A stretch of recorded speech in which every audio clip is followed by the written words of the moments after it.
poor girl approaches rich man and says she can make him walk again. Richard Thompson felt the weight of his wheelchair once more as he crossed the central square of Aspen. 2 years had passed since the accident that changed his life forever, and each day seemed harder than the last. That's when a girl no older than 10 approached him with determined steps. Her clothes were simple, a faded brown dress and a scarf covering part of her chestnut hair. But there was something in her eyes that caught the businessman's attention. "You're Richard Thompson, right?" the girl asked, stopping right in front of his chair. Richard looked around, searching for the security guards who always accompanied him. Where were they? How had this child gotten so close without being noticed? "Who wants to know?" he replied, trying to keep his voice steady. "My name is Emily," the girl said, adjusting her scarf. "And I can make you walk again." The businessman almost let out a bitter laugh. 2 years of hearing promises from famous doctors, international specialists, experimental treatments, all had failed. And now a child appeared with the same empty promise. "Listen here, girl," Richard began, already preparing to wheel away. "I saw when you fell," Emily interrupted, her voice sounding older than her years. "I was here in the square that day. I saw everything." Richard stopped moving his chair. Very few people knew the details of the accident. The press had only reported that he suffered a fall, but the specifics had been kept secret. "Everyone said it was just a silly fall," the girl continued. "But I saw it wasn't. You tried to protect someone, didn't you?" Richard's heart raced. No one knew that. That day he had seen a child running toward the busy street. Without a second thought, he jumped from his car and chased after her. That's when he tripped on the uneven sidewalk and hit his back on the curb. "How do you know that?" he asked, his voice quieter now. "Because I was that child," Emily said, lowering her eyes. "You saved me that day, and now I want to save you." Richard felt a tightness in his chest. All these 2 years, he'd never known if he'd actually kept the child from getting hurt. The impact had been so strong he'd blacked out instantly. Are you okay?" he asked, his voice barely a whisper. "I am. Thanks to you," Emily replied. "But now it's my turn to help. Sweetheart, I appreciate your gratitude, but expert doctors have tried everything. There's nothing a child can do that they haven't already." Emily stepped closer to the chair and crouched to meet his eyes. "My grandmother worked for your family a long time ago. She taught me things doctors don't know." Richard was confused. His family had employed many staff over the years. It was impossible to remember them all. "What was your grandmother's name?" "Margaret Johnson. She took care of your family's house when you were little." The name rang in Richard's mind like a bell. Miss Maggie. He vaguely remembered her, a kind woman who always wore a smile and had warm hands. She'd worked for them for years before disappearing one day. "Miss Maggie was your grandmother?" he asked, surprised. "Yes. She passed away 2 years ago, but before that she taught me a lot about caring for people, especially helping those who can't walk." Dear listener, if you're enjoying the story, take a moment to like and especially subscribe to the channel. It helps us a lot as we're just starting out. Now continuing, Richard looked at the girl with new eyes. Miss Maggie had been a special person in his childhood. He remembered how she always seemed to know when he was sad or hurt, showing up with home remedies his mother had never heard of. "What exactly do you think you can do?" he asked, still skeptical, but now curious. "I can't explain everything here in the square," said Emily, glancing around. "But if you give me 3 months, I promise you'll be able to take at least a few steps, and I won't take a single penny until it happens." 3 months? That's how long my grandmother always said it takes for the body to remember how to do things right. Richard was hesitating when he heard hurried footsteps approaching. It was Jessica, his 28-year-old daughter, accompanied by 2 security guards. "Dad, where were you?" said Jessica, out of breath. "We stepped out for coffee, and when we came back, you weren't on the bench anymore." "I was here talking to this girl," Richard replied, pointing at Emily. Jessica looked at the child with immediate suspicion. Over the last 2 years, she had become extremely protective of her father, especially after all the charlatans who had tried to take advantage of his condition. "And what does she want?" asked Jessica, not addressing the girl directly. "She says she can help me walk again," Richard answered. Dad, please, Jessica sighed. Let's not go through this again. Remember what Dr. Williams said about false hope. Emily stayed quiet, watching the interaction between father and daughter. There was something in her posture that showed she had expected this reaction. Miss, Jessica finally said to the girl, I appreciate your good intentions, but my father has already been treated by the best specialists in the country. We don't want to raise false hopes. I understand, Emily replied calmly, but I can prove I'm not like the others. How? Asked Jessica, crossing her arms.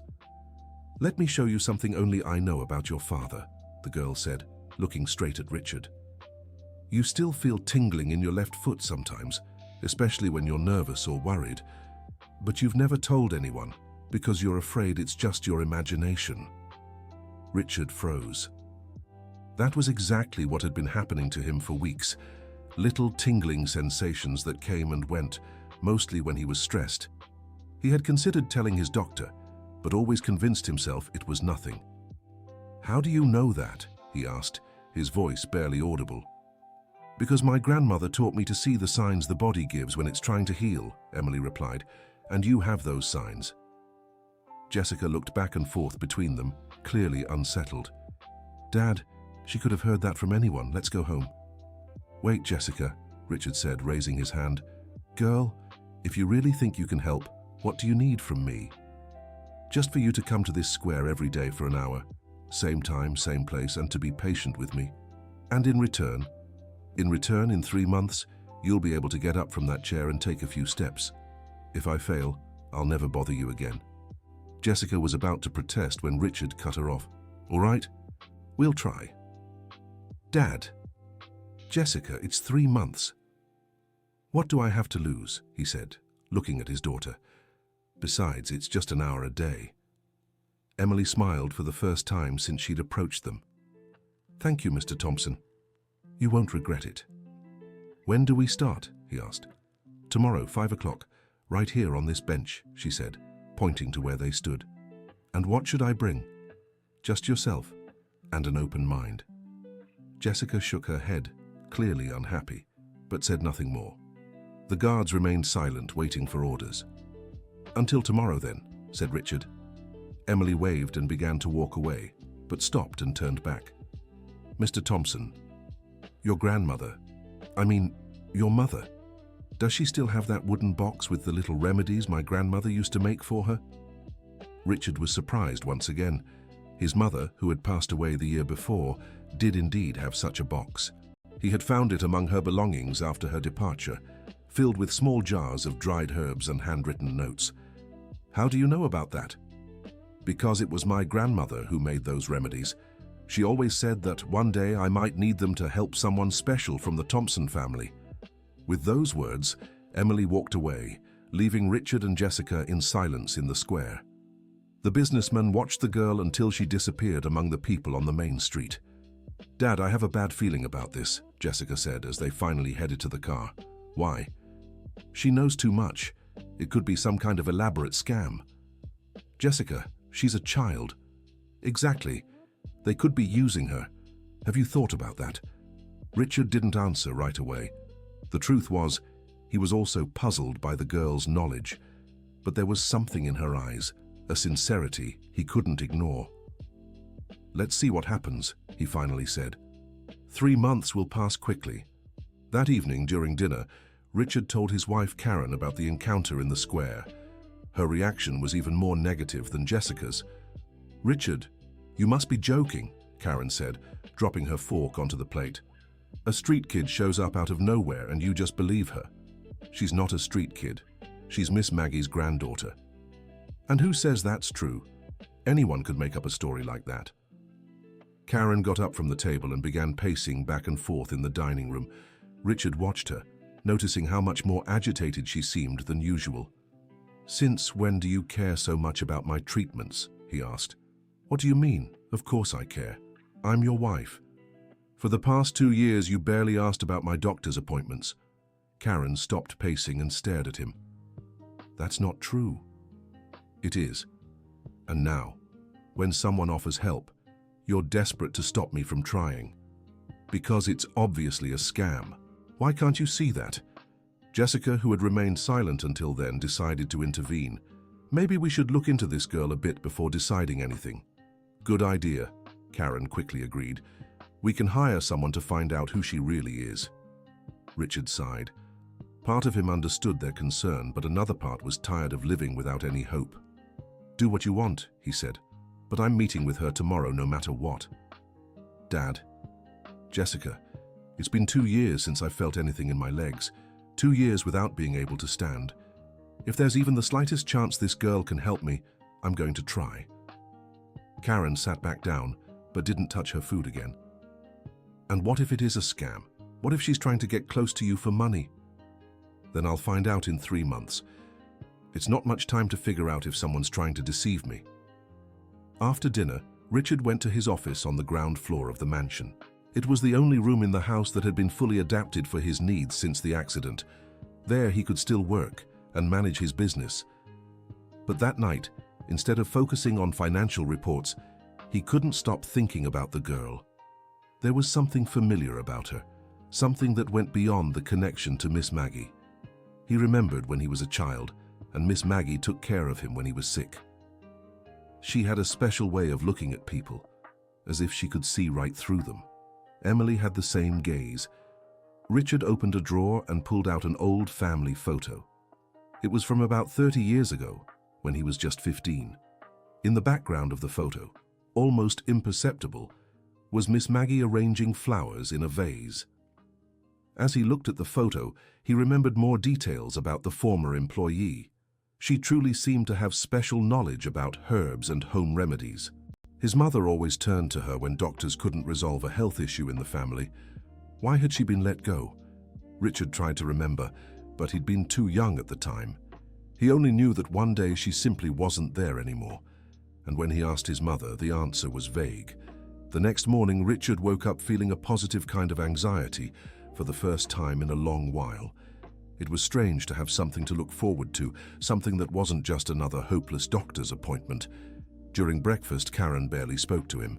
Jessica tried once more to convince him to reconsider the meeting. Dad, at least let me come with you this time. No, Jessica. The girl asked me to come alone. She asked that? Don't you think it's odd? Maybe she'd feel intimidated with too many people around. Or maybe she doesn't want witnesses for whatever she's planning. Richard looked at his daughter with some irritation. Jessica, you're seeing malice where there isn't any. She's just a child. Dad, promise me you'll leave at the first sign something's wrong? I promise.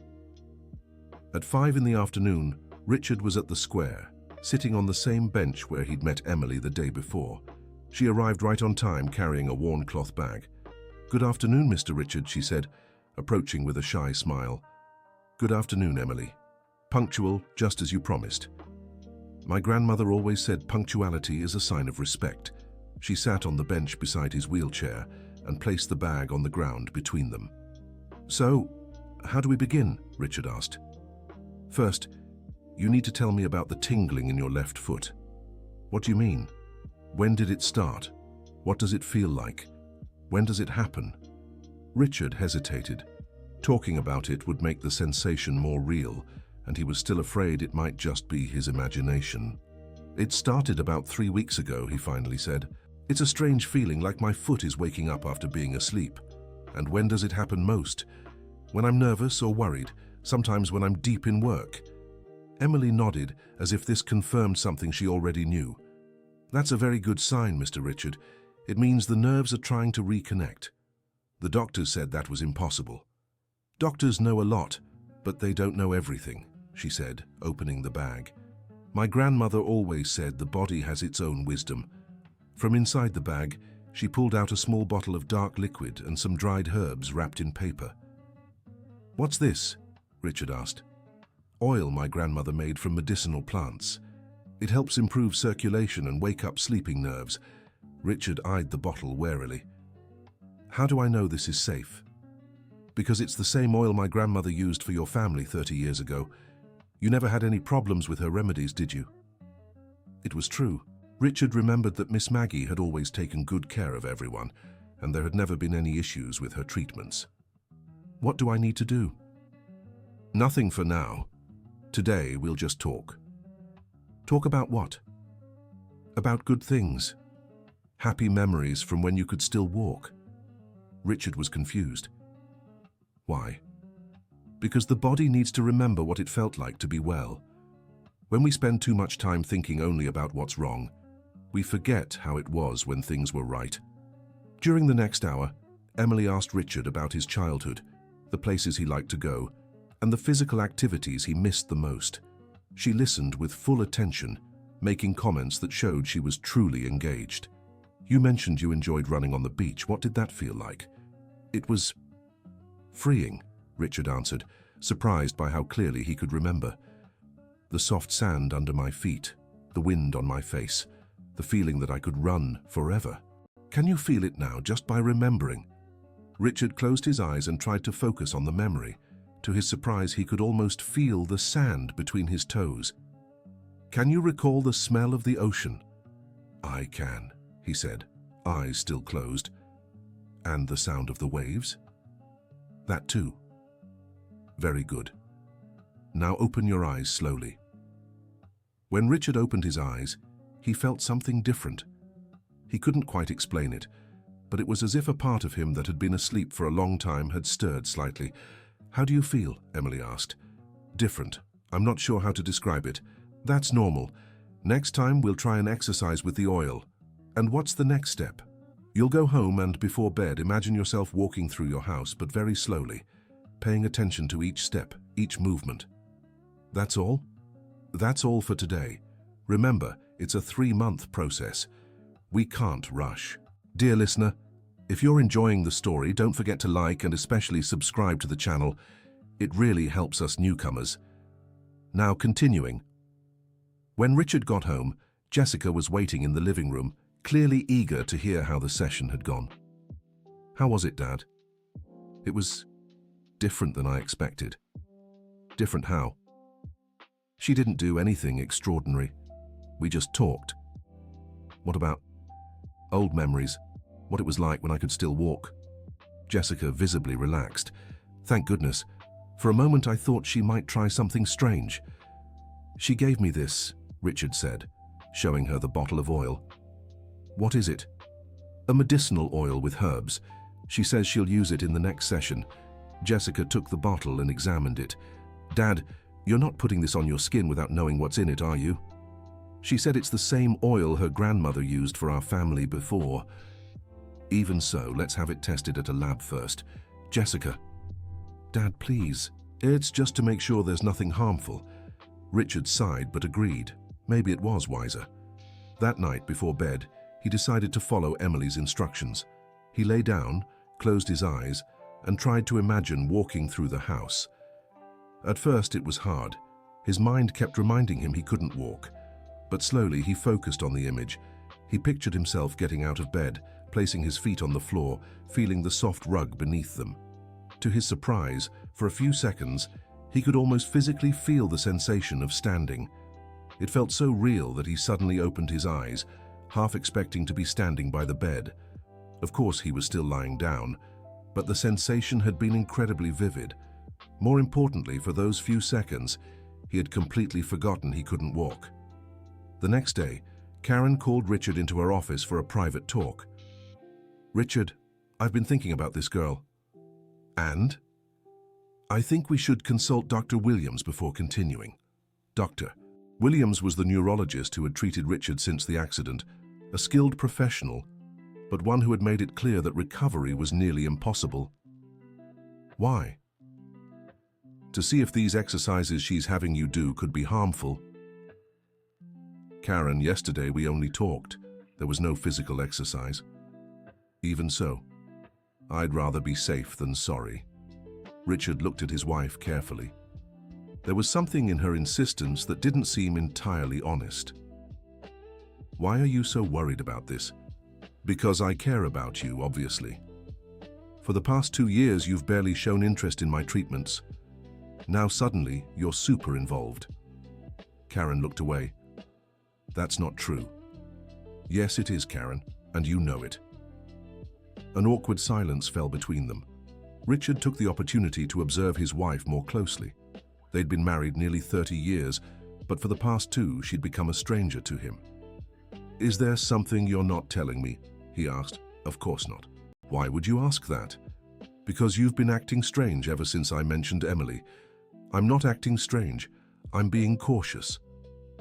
Karen, if you have any problem with me or our marriage, we'd better talk about it openly.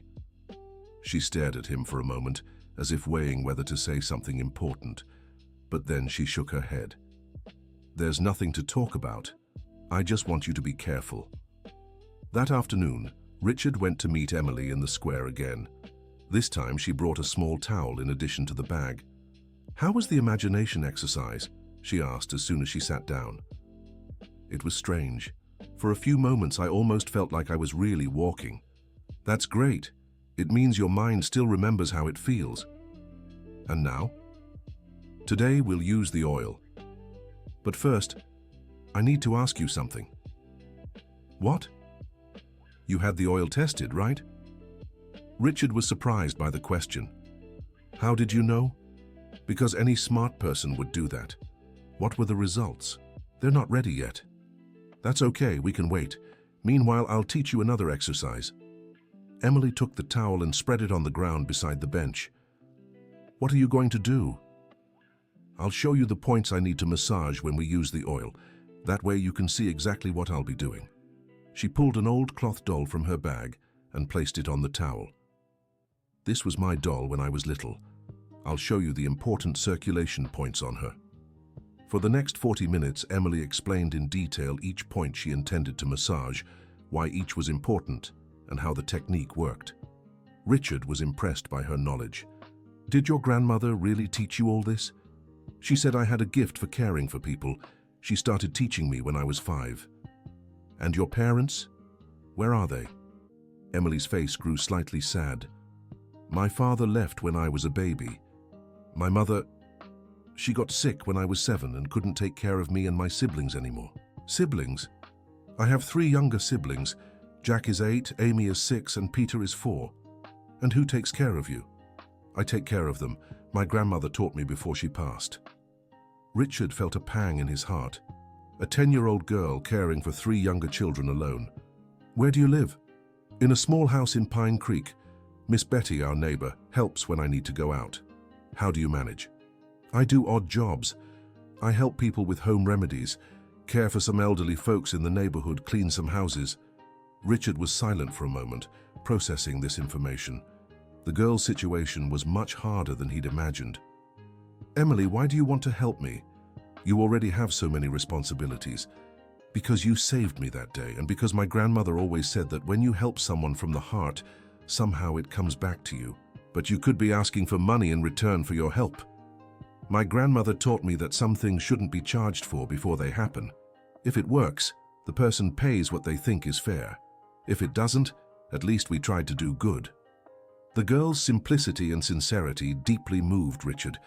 There was something about her that reminded him not only of his grandmother, but also of a purity he hadn't seen in a long time. Tomorrow I'll bring the test results for the oil, he said. All right. In the meantime, keep practicing the imagination exercise, but now try to imagine not just walking, but also feeling the ground beneath your feet. How so? Imagine the texture of the ground, whether it's cold or warm, smooth or rough. The more real you can make it feel, the better. When Richard got home that night, he found Jessica in the living room with some papers in her hand. Dad, I found out some things about the girl. What kind of things?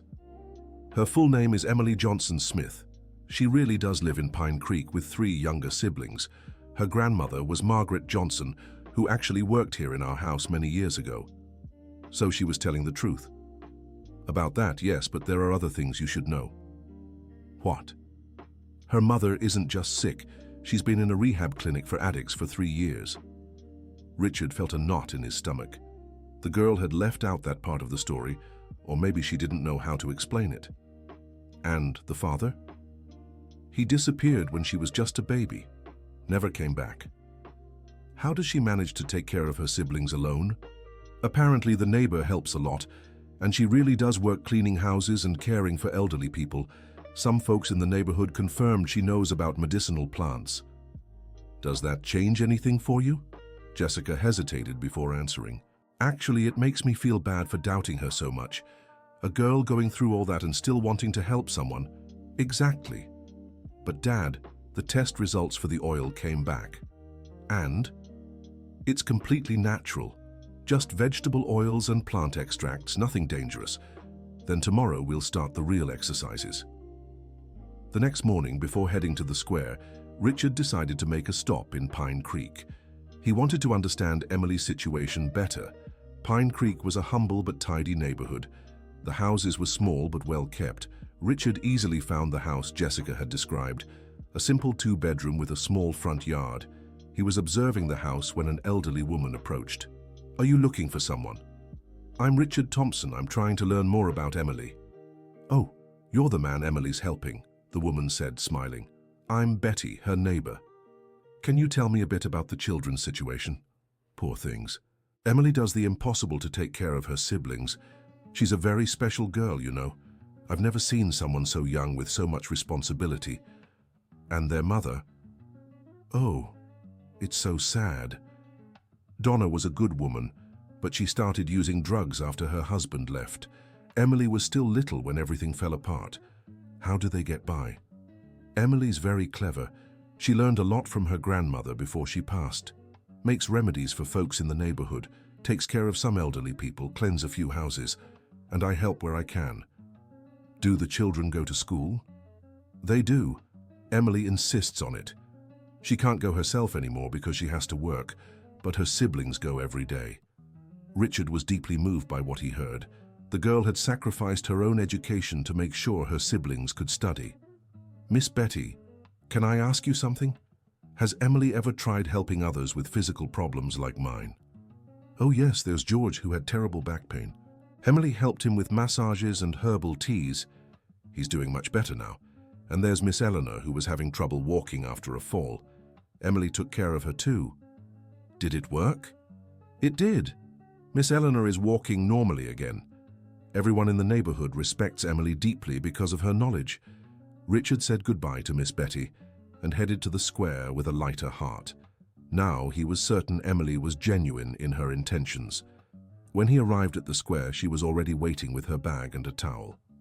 "Good afternoon, Mr. Thompson. Did you bring the test results?" "I did. Everything was normal, just like you said it would be." "So, can we start with the oil today?" "We can." Emily spread the towel on the ground and asked Richard to move from his chair onto it. With the help of the security guards, who had kept a respectful distance, he managed to sit on the towel. "Now I'll take off your shoes and socks, is that all right?" "Of course." When Emily touched Richard's feet for the first time, he felt something strange. Her hands were surprisingly warm and firm for a child. "I'll apply the oil first, then massage the points I showed you yesterday," she explained. "Go ahead." Emily began applying the oil with gentle motions, explaining each step. Richard tried to focus on what she was doing, but realized he was relaxing in a way he hadn't in a long time. "How do you feel?" she asked after a few minutes. "Relaxed and a little sleepy." "That's normal. The oil has some herbs that help relax the muscles." She continued the massage, working on specific points on his feet and calves. Richard was nearly dozing off when he felt something that made his eyes snap open, a tingling sensation. But unlike the ones he'd felt before, this was stronger, more distinct, and it was coming exactly from the spot Emily was massaging. "Did you feel something?" she asked, not stopping her hands. "I did. A really strong tingling." "Where?" "On my left foot, right where you're touching." Emily smiled. "Very good. That means the nerve is responding to the stimulation." "Is that a good sign?" "It's a great sign. I'll keep working on this spot a little longer." Over the next 15 minutes, Richard felt several waves of tingling, some stronger than others. It was the first time in 2 years he'd felt anything concrete and defined in his legs. "That's enough for today," Emily said, wiping off the oil with the towel. "Already?" "Yes, it's important not to overdo it at first. Tomorrow we'll repeat the process and maybe get an even stronger response." "Emily, what exactly is happening?" "The nerves that were asleep are starting to wake up, but it's a process that needs to be gradual to last." Richard went home that night with a completely different feeling. For the first time in 2 years, he had physical proof that something was changing in his body. At dinner, he told Jessica and Karen about the tingling. Their reactions were telling. Jessica was genuinely excited and asked all sorts of questions about how it felt. Karen, on the other hand, remained skeptical and suggested it might just be psychological. "Richard, you want to improve so badly you might be imagining things," she said. "Karen, I know the difference between imagination and real physical sensation. Even so, I think you should tell Dr. Williams. Why do you keep insisting on that?" "Because he's a specialist. He could explain what's happening better." Richard studied his wife carefully. There was something about her insistence that bothered him. "Karen, are you keeping something from me?" "Of course not. Why do we keep coming back to this?" "Because your behavior has completely changed since Emily showed up." Karen stood up abruptly from the table. "I'm tired of this conversation. Do whatever you want." She left the room, leaving Richard and Jessica alone. "Dad, Mom has been acting really strange," Jessica said after a moment. "Have you noticed it too?" "I have, and it's not recent. It started a few months ago." "A few months before Emily arrived?" "Yes, she started getting strange phone calls, going out more, getting nervous when you asked about her plans." "Why didn't you tell me this before?" "Because I thought it was just my imagination, and because you already had enough problems to worry about." Richard grew thoughtful. There were too many puzzle pieces he couldn't fit together. "Jessica, could you discreetly look into what your mother's been up to?" "Dad, are you sure? We might not like what we find." "I'd rather know the truth, whatever it is." The next day, the session with Emily went even better. The tingling sensations were stronger and lasted longer. Besides, Richard could feel when she touched different points on his feet, even with his eyes closed. "This is amazing," he said. "I haven't felt anything like this in 2 years." "And it'll get even better," Emily replied. "But now we're starting a new exercise." "What is it?" "I'm going to teach you how to try moving your toes." The doctors said that was impossible. The doctors said that based on what they knew at the time, but the body changes, especially when we help it remember how to function. For the next 30 minutes, Emily guided Richard through mental exercises combined with physical stimulation. She had him imagine moving his toes while she massaged specific points. At first, nothing happened, but after several attempts, Richard felt something different. "Wait," he said. "I think I felt something." "What?" "Like I tried to move my right big toe, and it tried to respond." Emily looked closely at his foot. "Try again. I'll watch carefully." Richard focused, imagining his big toe moving. To his utter surprise, he saw a tiny, almost imperceptible movement, but it was definitely real. "My God," he whispered. "I moved it." "You did," Emily said, beaming. "Just a little, but you did it." Richard began to cry. They were tears of relief, of hope, of a happiness he hadn't felt in 2 years. "How is this possible?"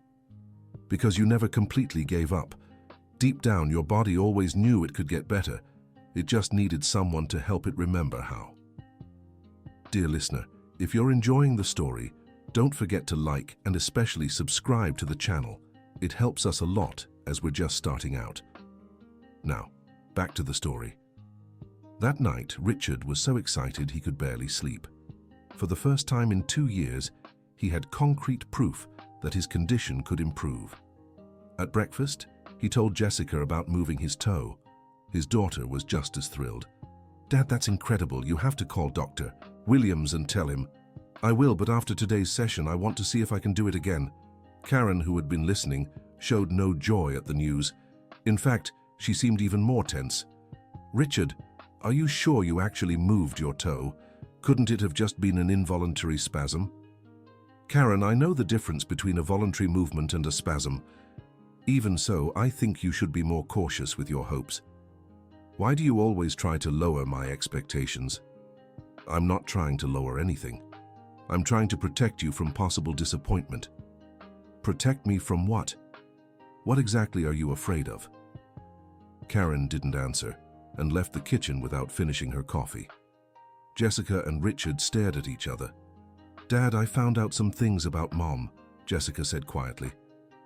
What did you find out?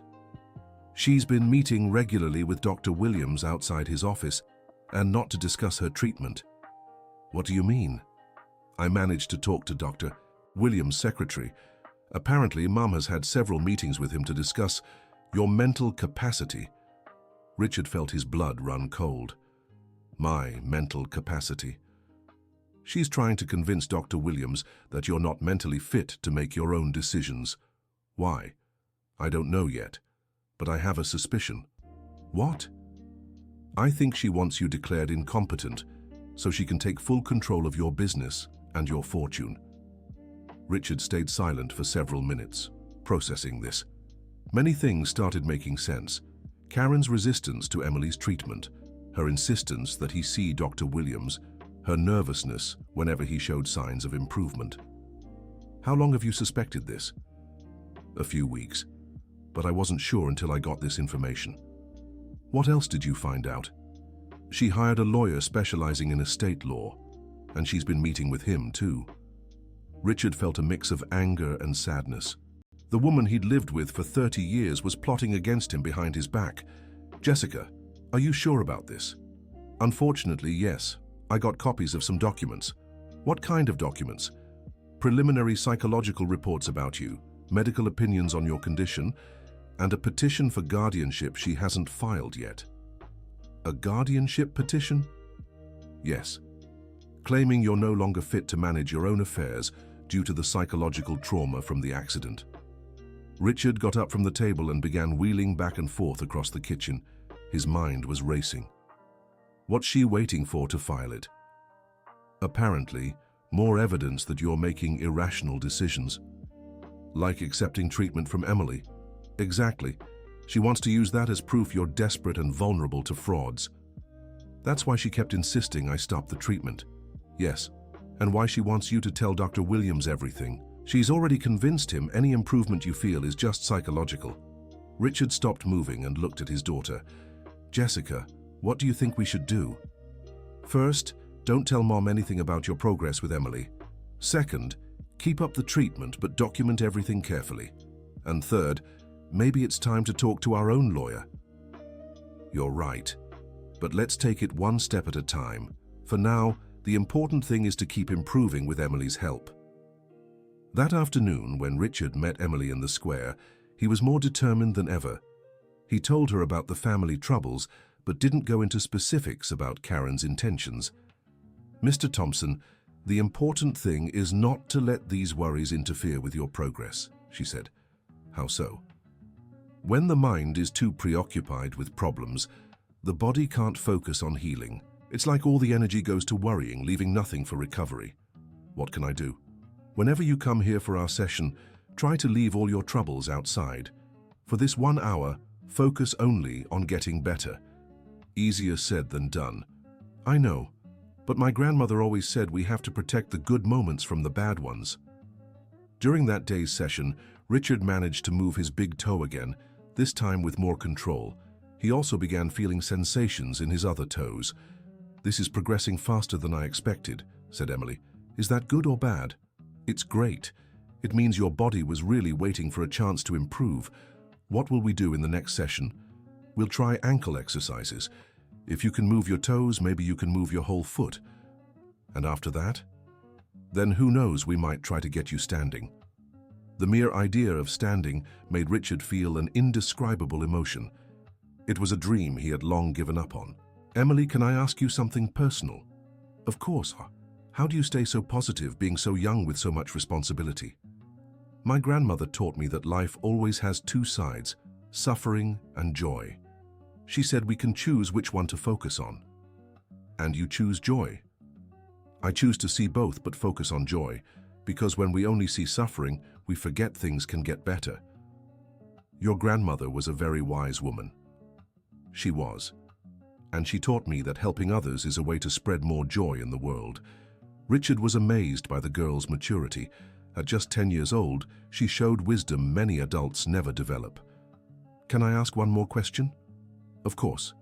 Aren't you afraid I might not fully recover? That all this effort could be for nothing? Mr. Thompson, my grandmother always said the outcome isn't our responsibility. Ours is to do our best. The rest, we leave to life. What if I never walk again? Then at least you'll have tried and you'll have improved a little. That's already more than you had before. That night, Richard reflected on Emily's words. She was right. Even if he never walked fully again, he had already improved so much. The tingling, the toe movements, the feeling of hope. It was all a victory. But at the same time, he knew he had to prepare for the battle being waged behind the scenes by Karen. His wife was clearly determined to take control of his life, and he couldn't let that happen. The next day, before his session with Emily, Richard called his personal lawyer, Michael Davis. "Michael, I need to talk to you about a delicate matter." "Of course, Richard. What is it?" "My wife is trying to have me declared mentally incompetent." There was silence on the other end. "Are you sure?" "Unfortunately, yes. My daughter found documents proving it." "What kind of documents?" "Medical evaluations, psychological reports, and a guardianship petition that's been prepared but not yet filed. Richard, this is very serious. If she proves mental incapacity, she could take full control of all your assets." "That's exactly what I'm afraid of. What do you want me to do?" "First, I need to know my rights and how to protect myself. Second, I want to be ready to challenge any action she takes." "Understood.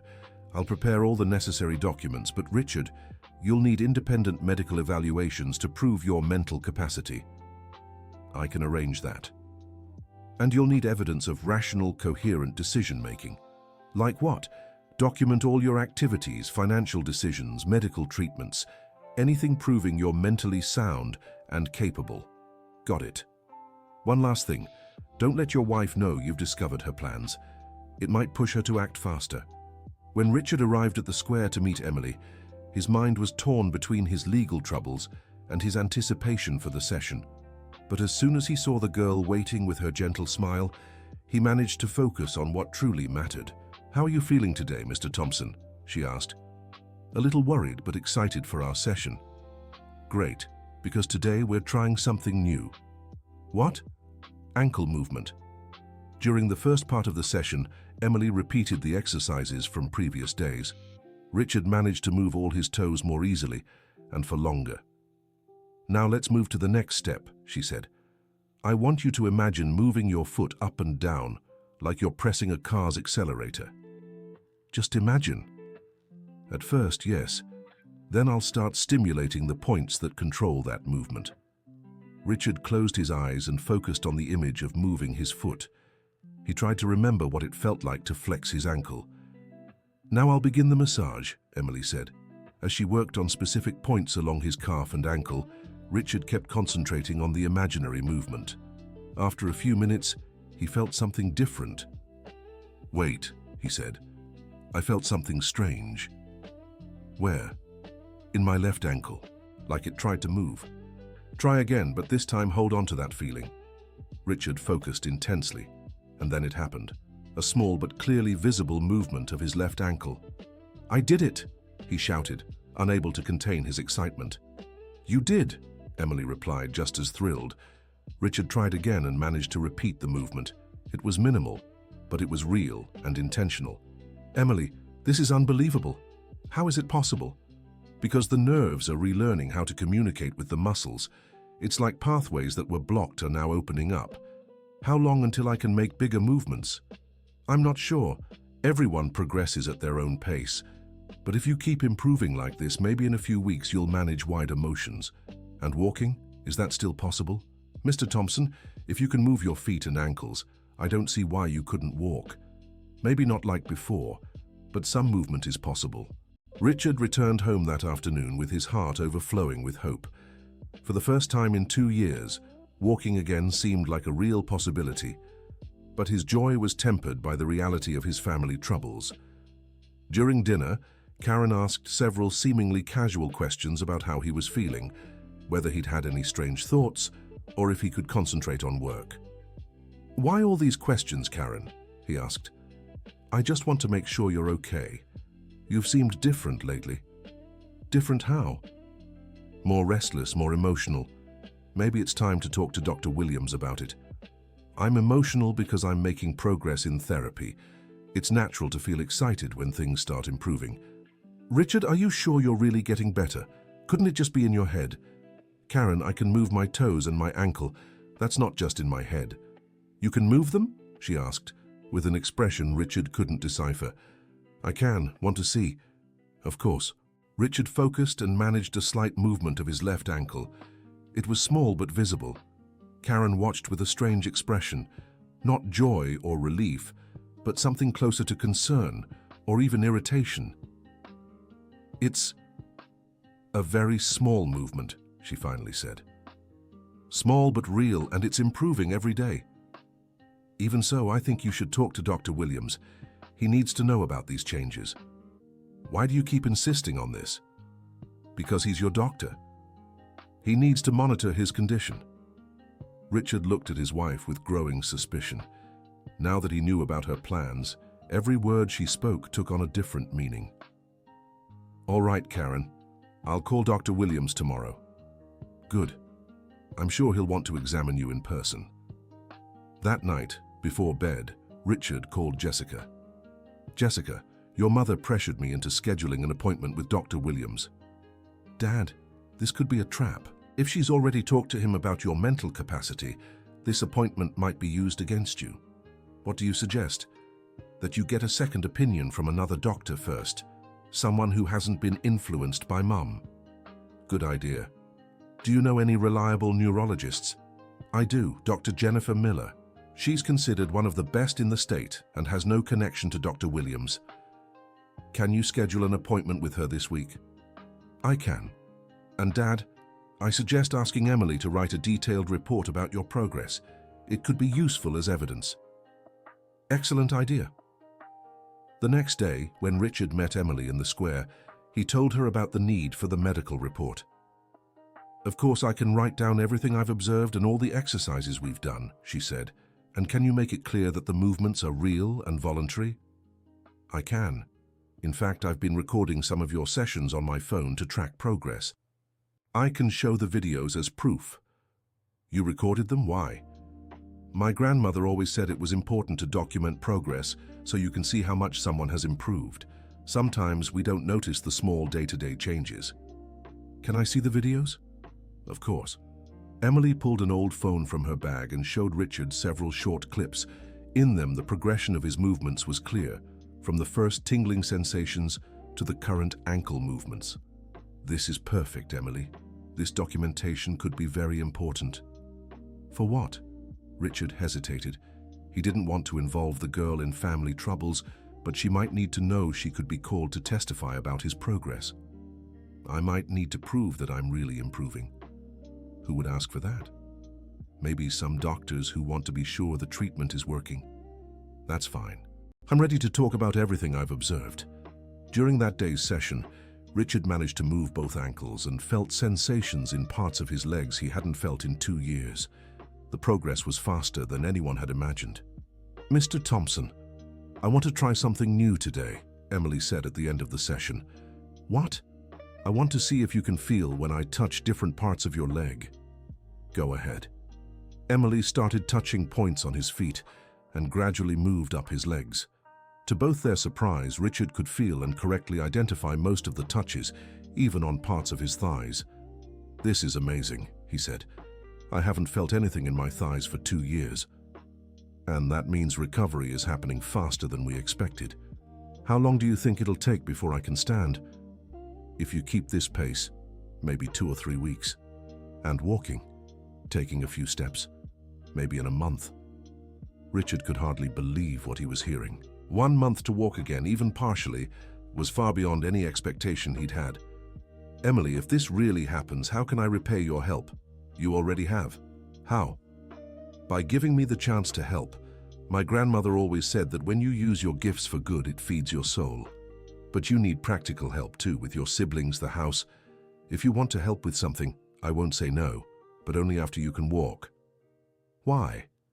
Because then we'll be sure I've kept my promise. Before that, it would be like getting paid for a job I haven't finished yet. That night, Richard received a call from Jessica.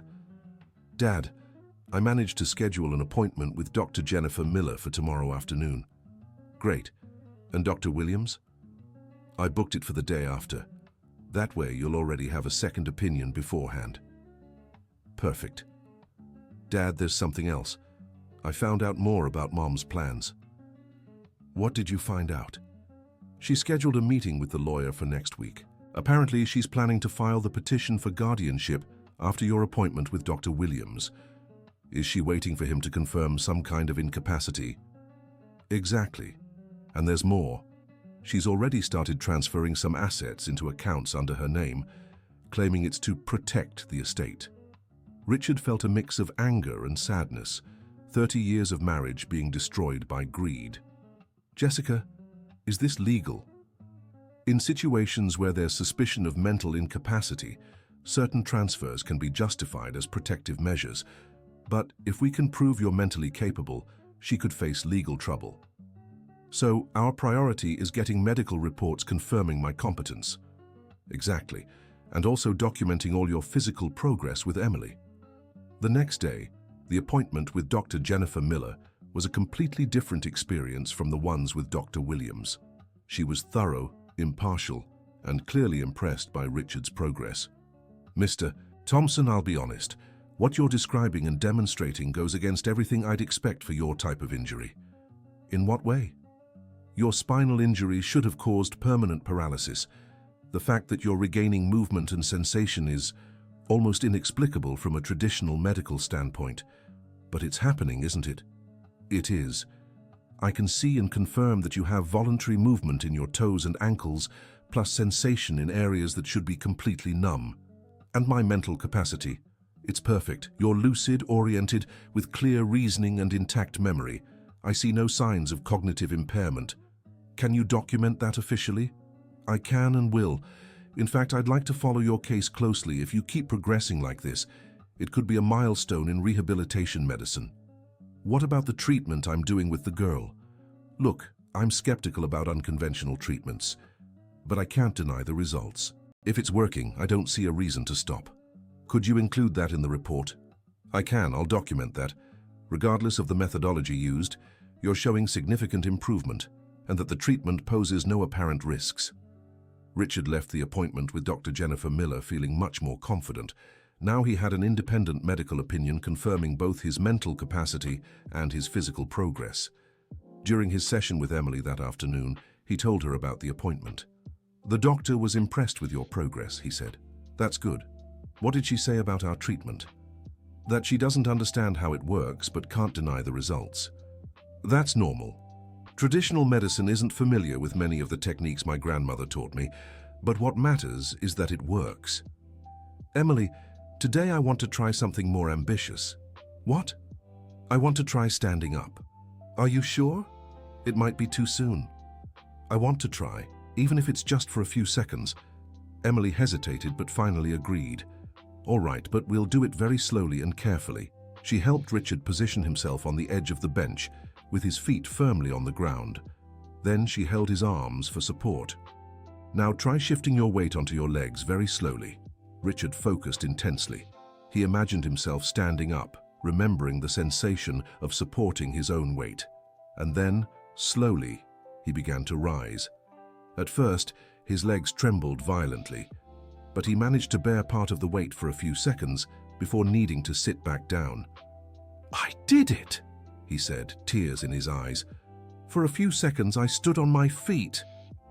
"You sure did," replied Emily, just as emotional. "And your legs held your weight. Does that mean I can improve even more?" "It means we're on the right track, but you need to be patient. Standing longer will require more sessions." "How many sessions?" "Maybe a week or two to stand safely, and perhaps another week to take your first steps." Richard could barely contain his excitement. In less than a month, he had gone from completely paralyzed to standing, even if briefly. "Emily, you've worked a miracle." "It's no miracle, it's teamwork. You've worked hard too." "Still, I'm eternally grateful, and I'm grateful for the chance to help." When Richard got home that night, he decided not to tell Karen about standing. He wanted to save that news for the right moment. During dinner, she asked again about the appointment with Dr. Williams. "Did you confirm for tomorrow?" "I did." "Good. I'm sure he'll have important advice for you." "Karen, can I ask you something?" "Of course." "Why is it so important to you that I see Dr. Williams specifically?" "Because he's known your case for 2 years. He has all your records. But sometimes a second opinion can help." "A second opinion for what?" "Dr. Williams is one of the best neurologists in the country. Even so, I consulted another doctor too." "You did what?" Karen asked, her voice shifting. "I saw Dr. Jennifer Miller. I wanted to be sure about my progress." "And what did she say?" "That I'm improving very well, and that my mental capacity is perfect." Karen visibly bristled at this. "Richard, why didn't you tell me you were seeing another doctor? Because I didn't think it was necessary. Or do I need your permission to choose my doctors?" "Of course not. I just thought it was odd you didn't mention it." "Karen, are you okay? You seem upset." "I'm not upset. Just worried about you." "Worried about what, exactly?" "These sudden changes in behavior. Seeing doctors without telling me. Believing in unconventional treatments. Changes in behavior? Or are you worried I'm making my own decisions?" Karen stared at him for a moment before answering. "I don't know what you're talking about." "I'm sure you don't," Richard replied, his tone making it clear he knew far more than he was saying. The next morning, before the appointment with Dr. Williams, Richard spoke to Jessica. "How do you plan to handle today's appointment?" she asked. "I'll be honest about my progress, but won't give too many details about Emily's treatment." "Why?" "Because I suspect he's already been influenced by your mother to dismiss any improvement as illusion or psychology." "What if he insists the movements aren't real?" "I'll show him, and if he still denies it, I'll demand an evaluation with another specialist in his presence." Good strategy. The appointment with Dr. Williams went exactly as Richard expected. The doctor was skeptical from the start. "Mr. Thompson, your wife told me you believe you're regaining movement in your legs." "I don't believe it. I am regaining it." "I see.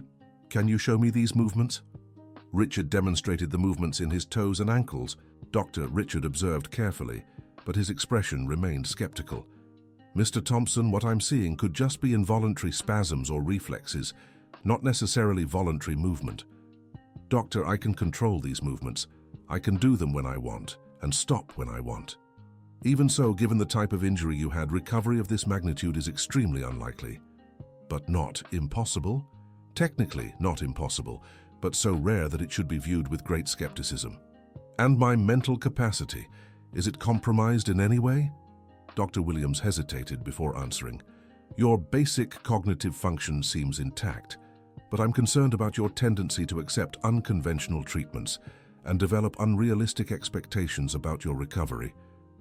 "Unrealistic expectations, even after demonstrating real physical movement?"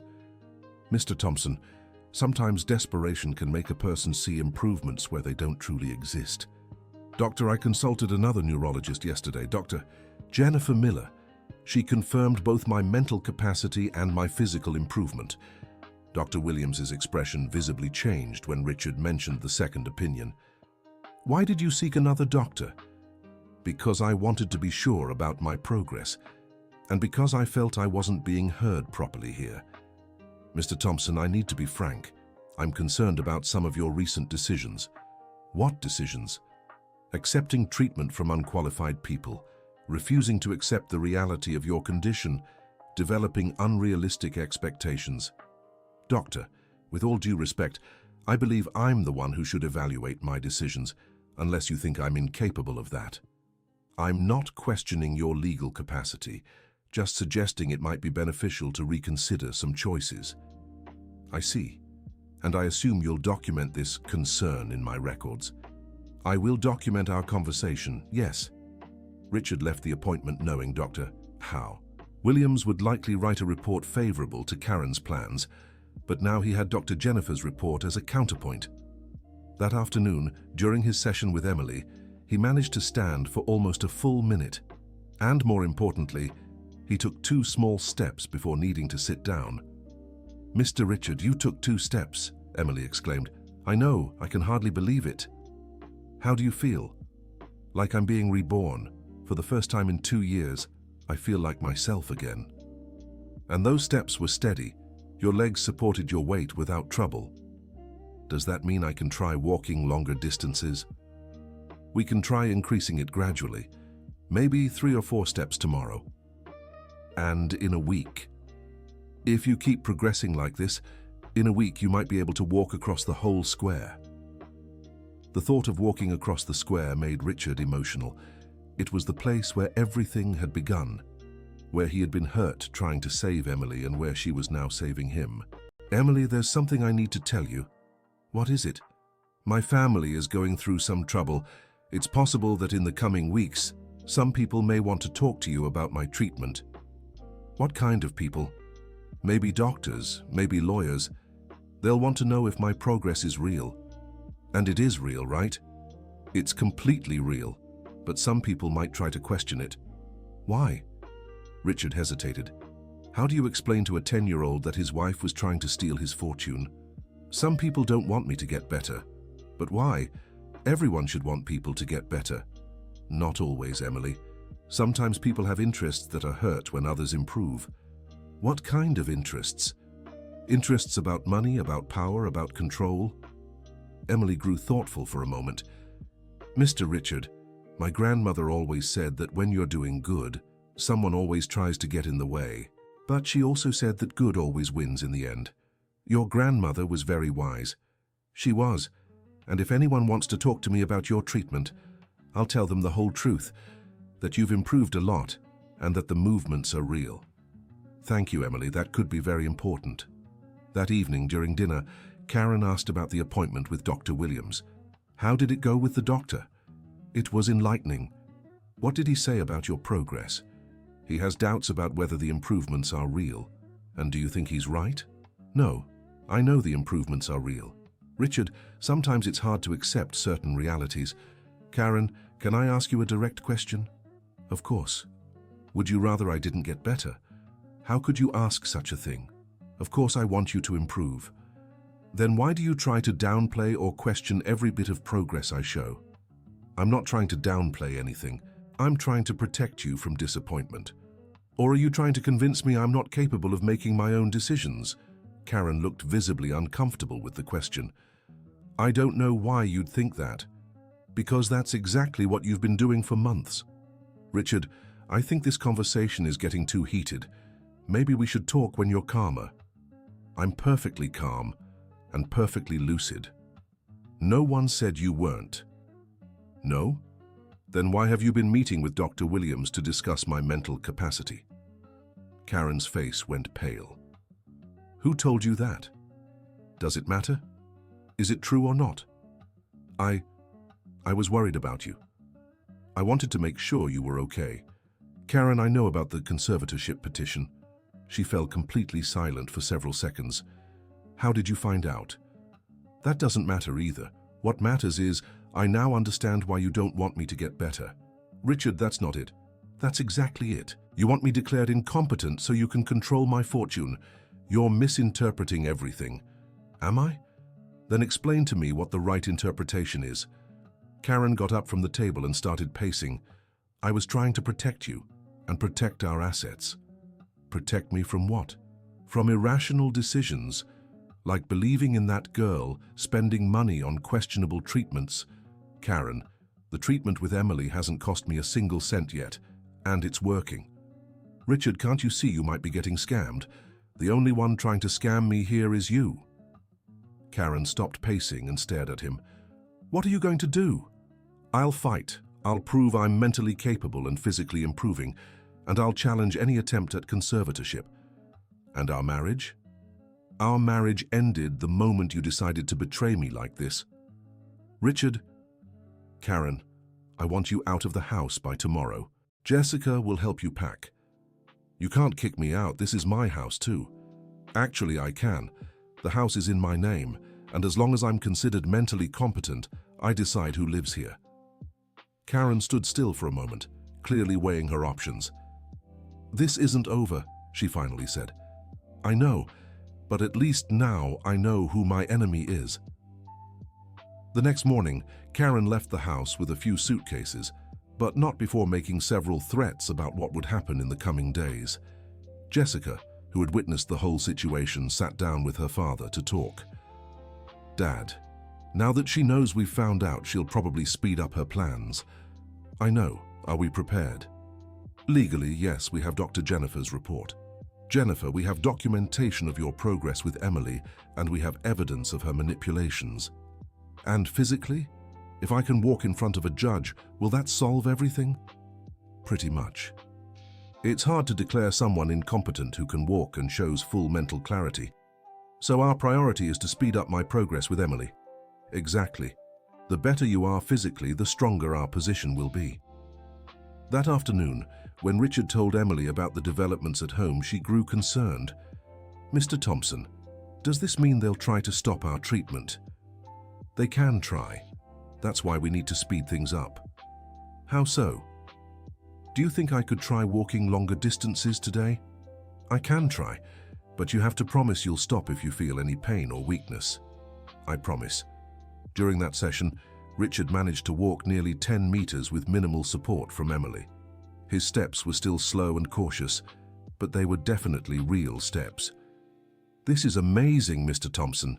In less than a month, you've gone from not being able to move at all to walking." "Thanks to you, Emily. Not just me, you've worked hard too." "And now? How long until I can walk on my own?" "If you keep progressing like this, maybe a week. A week to walk alone? To take a few steps on your own. For longer distances, you might need more time. But the important thing is proving I can walk. Can I ask why that's so important now?" Richard hesitated again. He didn't want to involve Emily more than necessary in the legal troubles. "Because some people doubt my recovery is real. I need to prove it is." "And when will they want that proof?" "Probably next week. Then we'll make sure you're ready." In the following days, Richard and Emily intensified their sessions. She started coming twice a day, morning and evening, to speed up his progress. Meanwhile, Karen had hired new lawyers and was pushing for the guardianship petition to be heard as soon as possible. "She's claiming medical urgency," Jessica informed him. "She says you're making increasingly irrational decisions and need protection from yourself." "What kind of irrational decisions?" "Accepting treatment from unqualified people, kicking your wife out of the house, refusing medical advice. And what's our defense strategy? To show you're mentally capable and physically improving, Michael managed to schedule the hearing for Friday." "Friday? That's in 3 days." "I know, it's not much time, but it might be enough if you can walk in front of the judge." "What about Emily? Can she be called to testify?" "Yes, and she probably will be, by both our side and your mother's." "What do you mean by my mother?" "She'll try to discredit Emily as a fraud who took advantage of you." Richard grew worried. He didn't want Emily dragged into his family's problems. "Can I protect Emily in any way?" "The best protection is making sure your progress is so obvious no one can question it." On Thursday, the day before the hearing, Richard managed to walk nearly 50 meters on his own in the square. He still used the wheelchair to get there, but once standing, he could move with relative independence. "Tomorrow will go just fine, Mr. Thompson," Emily said. "You're sure?" "I am. You're doing much better than anyone expected." "And you? Are you ready for the questions they might ask?" "I am. I'll just tell the truth about everything I've seen." "Emily, no matter what happens tomorrow, I want you to know you've changed my life. And you've changed mine. You showed me that helping someone can really make a difference." "Can I ask you a personal question?" "Of course." "What do you want for your future when you grow up?" "I want to be a doctor.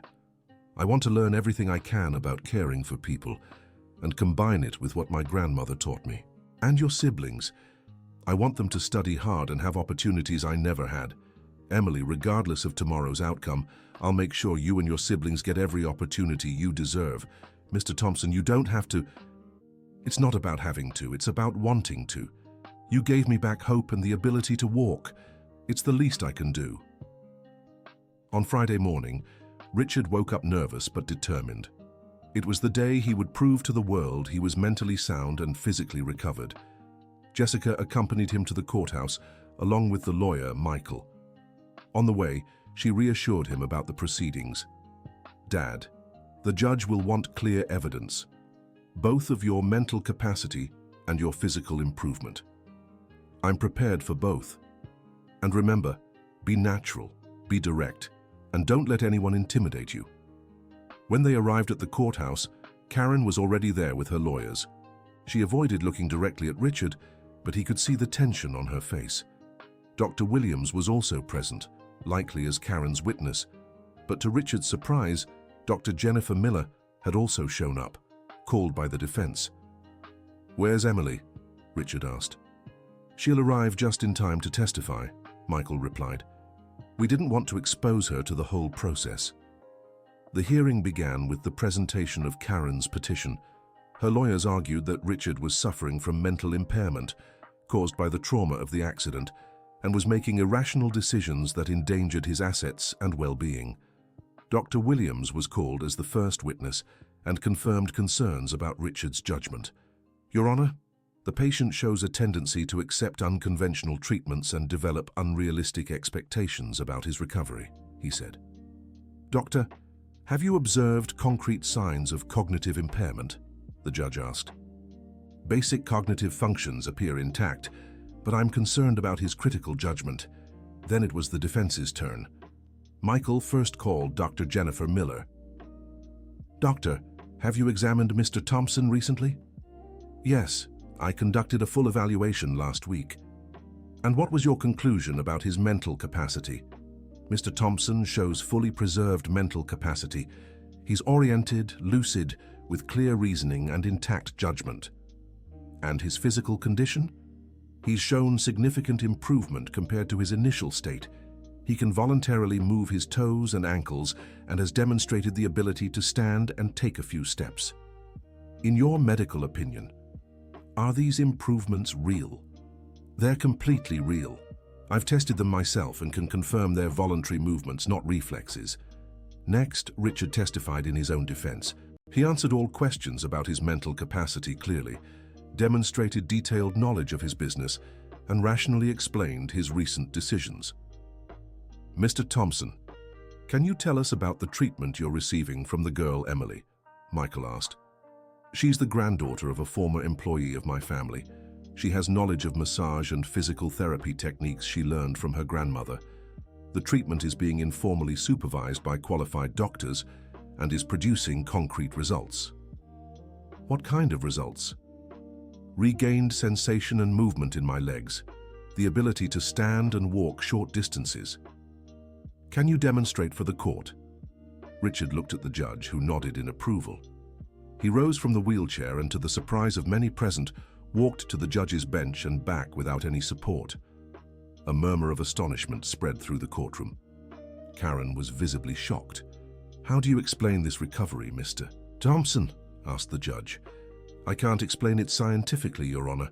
I only know the treatment is working and that I've regained abilities doctors said were impossible to recover." Then it was Emily's turn to testify. She entered the courtroom, accompanied by Miss Betty, who had been appointed as her legal guardian for the hearing. Despite her age, Emily answered questions with impressive maturity and clarity. "Emily, can you tell us how you began treating Mr. Thompson?" asked Michael. "I was in the square when he first passed by. I noticed he had signs he could improve." "What signs?" "Small involuntary movements that showed his nerves weren't completely damaged." "And how did you learn about these signs?" "My grandmother taught me. She cared for people with similar issues." "Can you describe Mr. Thompson's progress?" "At first, he could only feel tingling. Then he started moving his toes, then his ankle. Then he could stand, and now he can walk." "In your opinion, is this progress real?" "It's completely real. I documented everything in videos and can show them." Karen's lawyer tried to discredit Emily's testimony, arguing she was just a child without medical qualifications. But when she showed the videos documenting Richard's progress, it was hard to deny the evidence. "Your Honor," she said, addressing the judge directly, "I know I'm young, and many may not believe in what I do, but Mr. Thompson has improved and everyone can see it." The judge was visibly impressed by the girl's clarity and sincerity. After hearing all testimonies and reviewing the evidence, the judge withdrew to deliberate. An hour later, he returned with his decision. After carefully reviewing all evidence presented, this court concludes that Mr. Richard Thompson possesses full mental capacity and is making rational, well-founded decisions. The petition for guardianship is denied. Furthermore, the judge continued, the evidence shows Mr. Thompson is indeed experiencing significant improvement in his physical condition, validating his decisions regarding medical treatment. As for the claim that he is being influenced by questionable treatments, this court observes that regardless of the methodology used, the results are evidently positive and pose no apparent risks. Richard felt a wave of relief and gratitude. Karen, on the other hand, left the courtroom visibly defeated. After the hearing, Richard, Jessica, and Emily met in the square where it all began. "Emily, I don't know how to thank you," said Richard. "No need to thank me. Seeing you walk is thanks enough. But I want to do more than thank you. I want to ensure you and your siblings have a bright future." "What do you mean?" "I want to pay for your education, all of it through college, for you and all your siblings." "Mr. Thompson, and I want to buy you a new home, one where you won't have to worry about rent." "That's too much." "It's not too much. It's only fair. You gave me back my life. It's the least I can do." Emily began to cry, but they were tears of joy. "My grandmother always said when you do good, good comes back multiplied." Your grandmother was right. In the following months, Richard's life changed completely. He continued improving physically, even walking long distances without support. Karen, after losing in court, agreed to a consensual divorce. Emily and her siblings moved into a new, comfortable home. She returned to school and became one of the top students in her class. On weekends, she continued visiting Richard for physical therapy sessions, but now it felt more like she was a family friend than a therapist. The story spread through town, and soon Emily began receiving requests from others who wanted to try her methods. Always under the supervision of qualified doctors, she helped many more people recover from physical issues that had seemed hopeless. Dr. Jennifer Miller became so interested in the case that she decided to study Emily's methods scientifically, hoping to develop new rehabilitation techniques. "You know, Emily," Richard said during one of their visits, "you didn't just heal me, you changed medicine in this town." "How so?" "Now doctors are more open to different methods. They're learning that not everything can be explained by textbooks. My grandmother always said the medicine of the future would combine doctors' knowledge with ancient wisdom. And it seems that future arrived early because of you." A year after their first meeting in the square, Richard threw a party to celebrate his full recovery. Not only had he regained the ability to walk, but he had also fully resumed his professional and personal life. "I'd like to make a toast," he said during the gathering, addressing everyone present. "To Emily, who taught me that miracles do exist, but they usually come disguised as hard work, dedication, and love. And also," he continued, "to the memory of Miss Maggie, who even after passing away kept watching over the Thompson family through her granddaughter." Emily, now 11 years old and visibly more mature, responded to the toast. "I want to thank Mr. Richard for giving me the chance to discover my purpose in life, and for showing me that when you help someone with all your heart, you receive far more than you give." The party went on late into the night, but the most touching moment was when Richard and Emily danced together, him demonstrating his complete recovery and her radiant with happiness for fulfilling her promise. 2 years later, Emily was accepted into one of the country's top medical schools with a full scholarship funded by Richard. Her dream of becoming a doctor was coming true. In her college application essay, she wrote, "I've learned that medicine isn't just about scientific knowledge. It's about seeing hope where others see impossibility. It's about believing in the healing potential within every person. And it's about never giving up, even when every book says something is impossible." Richard, who had read the essay before she submitted it, couldn't hold back his tears. "Your grandmother would be so proud," he said. "She is proud," Emily replied. "I feel it every day." End of story. Now tell us what you thought of this inspiring story of perseverance and hope. Do you believe Emily made the right choice in helping Richard despite all the challenges? We'd love to hear your thoughts in the comments, and don't forget to like and subscribe for more heartwarming stories like this one.